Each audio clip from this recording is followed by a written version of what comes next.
Si est-il la fin d'une légende? Le roi Pelé est mort le jeudi 29 décembre, à l'hôpital Albert Einstein de Sao Paulo, où il avait été admis un mois plus tôt, comme l'ont dévoilé ses proches. Atteint d'un cancer du côlon, il se trouvait depuis plusieurs jours entouré de tous ses enfants, qui savaient que leur père vivait ces derniers instants. S'il n'a pas connu une vie aussi mouvementée que celle de Diego Maradona, la légende du football a tout de même vécu de nombreuses histoires d'amour, rythmées par plusieurs liaisons. Père d'officiellement 7 enfants, l'homme mort à l'âge de 82 ans avait admis qu'il ne savait pas de combien d'enfants il était réellement le père.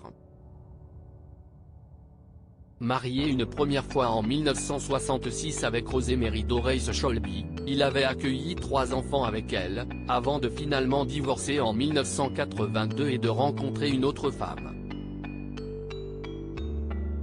Pelé s'était marié avec une chanteuse de gospel après son premier divorce. Pelé de son vrai nom Edson Arantes do Nascimento avait décidé d'entamer une relation sérieuse avec une psychologue et chanteuse de gospel, Asíria Lemos Seixas. Le couple s'était marié en avril 1994, avant d'accueillir des jumeaux, Joshua et Celeste, 2 ans plus tard.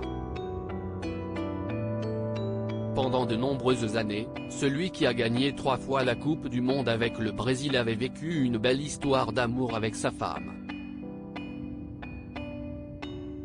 Finalement, le couple avait divorcé en 2007, après 13 ans de vie commune.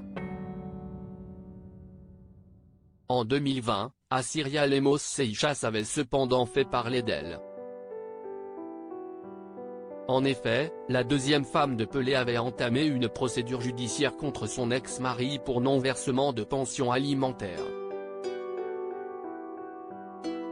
Après cela, c'est surtout la troisième femme de l'ancien footballeur qui avait attiré l'attention.